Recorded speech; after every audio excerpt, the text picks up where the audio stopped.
And now we are going to the theory part of game theory. So we still start with the Rubinstein's email game at the center. And at around the same time, Maunder and Sammet published a paper formalizing the idea of common knowledge.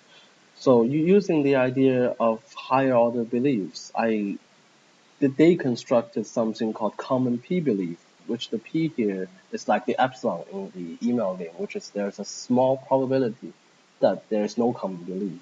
And they use this structure to approximate common knowledge. So it's basically using beliefs to represent knowledge. And and then Deco, Fudenberg, and Morris defined an idea called interim correlated rationalizability, so ICR here. So the usual Bayesian Nash would depend on the belief and the opponent's strategy. So it's the best response given the other guy's strategy as well as my beliefs. So ICR is basically a weaker solution concept that only depends on the beliefs. So weaker basically means anything that's based in Nash, it's always also a interim correlated rationalizable action. So then here is a paper that I think is one of the most important papers in game theory by Winston and Yildiz. And it's kind of completely mathematics, but there are some really important implications. So one of the theorems is stated here. So type T has multiple rationalizable actions, A and B, if and only if it is on the boundary of two open sets, UA and UB, in which A and B are the unique rationalizable actions. So I think this is the moment where we are going from interesting, somewhat interesting, to completely boring. So I will so in order to make it interesting again, I'll try to translate this. So what it says is basically in any game with multiple equilibria. Here equilibrium means interim rationalizability. So suppose there are multiple equilibrium A and B, then if we make some arbitrary small change to some arbitrary high order belief, so if we push this red dot a bit, then we will end up in a place where there's only one unique equilibrium, either A or B. So if we make a further small change in higher order belief, it will stay in this set. Because this set is large, it's open. And this thing is on the boundary, and it's very, very hard to really actually be on the boundary. So what this implies is that all of those equilibrium refinement stuff, which we say, when there are multiple equilibrium, how do we select one against another? Those literature is completely not relevant. Because the common knowledge of a game assumption is so strong that if there is a small change, even if it's losing a small bit, every game will have a unique equilibrium. And as I said, ICR imply Nash equilibrium. So basically, most of the game we know with a small change in arbitrarily high order belief will have a unique equilibrium. So the problem is how can this be used, because we don't know how high order belief is perturbed, so we don't know where it will end up. So then comes the other applied literature, which is started by Carlson and Van Damme, is the global games. So the global games is just a fancy way of saying a coordination game. So there are either a finite number of players, or like here, continuum of players. Okay, there are two actions, 0 and 1. The payoff are depending on the number of players choosing the action 1. And the difference between this game and the usual coordination game is, again, there is a small change. The epsilon I here, there is a small change in the signal, so small variation, small uncertainty about what the state really is. So this is like changing the higher order belief.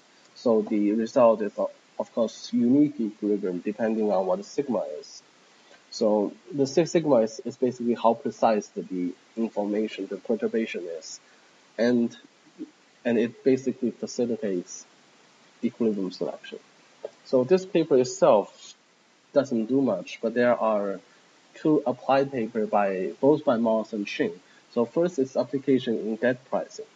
So there is no common knowledge about the fundamentals. So what the idea is, the creditors may think that that is good, but the problem is because there's a random signal, so they may think that the other creditors think that will default. So the other creditors will liquidate. So my best response is liquidating as well. So then the creditors would fail to coordinate. So a similar situation is the currency prices. So again, no common knowledge about fundamentals. The speculators are not going to attack, but they are afraid that the other people are going to attack because they may get some kind of wrong information. So then again, the speculators will fail to coordinate. So then there comes the currency crisis. So comparing the two papers, you can probably see how to publish the same paper like twice. But anyways, then let's move on to this back. And then here. So this branch is a completely different branch. That's not directly related. It's the bounded rationality papers. So the two papers I selected here are the ones that are really relevant to higher order beliefs. But in general, the bounded rationality models are a alternative to what we do here. They are not like really derived paper. They kind of build a alternative way to explain what happens if we are uncertain about the common knowledge about the game. So several examples. So the first example is the equilibrium plus noise solution and the quantum response equilibrium solution. So these two are similar. Both of them are saying players may make some mistakes. And the first one is we play Nash and then we make mistakes. And the second one is saying that when I am deciding, I assume other people will make mistake already, and then I best respond to those mistakes. So these two are not necessarily theory because they are really used to do econometric analysis of games, because when we get the data, it's not necessarily like we all have Nash.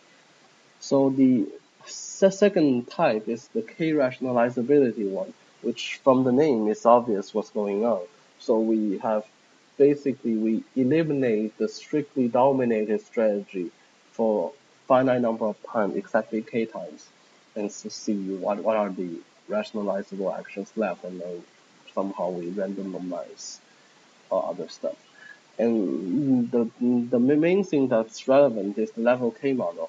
So a level K model basically will start with a player who completely randomized, and then we find the best response of that thing. And then we find the best response of the best response, and then we find the best response of the best response of the best response, and so on. We do this like K times. We call that person a level K person. So in the regular level K model, every level K person assumes everyone else is a level K minus 1 person.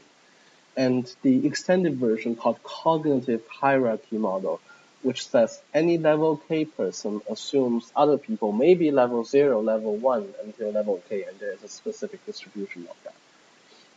And at the end, the noisy introspection is basically a combination of the two types above. So it's a level K model with mistakes. So now put this back again. And the last category is experimental. So these are the people who are like psychologists who design experiments and use some econometric to analyze whether the theory is correct. So I'm not very familiar with the area, so I will talk as little as possible about it. So in the next page, it's basically summarizing all the paper I have presented. Also, there are a few professors, actually many professors in U of T who are doing this as well. For example, Professor Martin Pesky, who did some theory, Professor Colin Stewart, who did some dynamic version of global game.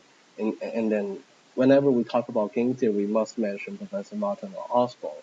And there is Professor Shi Xianwen, who does some level K stuff. And the only behavioral guy in our department, Robert Ghazali, he did some experiment in some group of games called super modular games. And at the end, Professor Victor Gaviria did some econometrics work on how to estimate belief, which I think is actually really important because this, I think, is the only way to connect our theory to how to actually apply it in its real life data.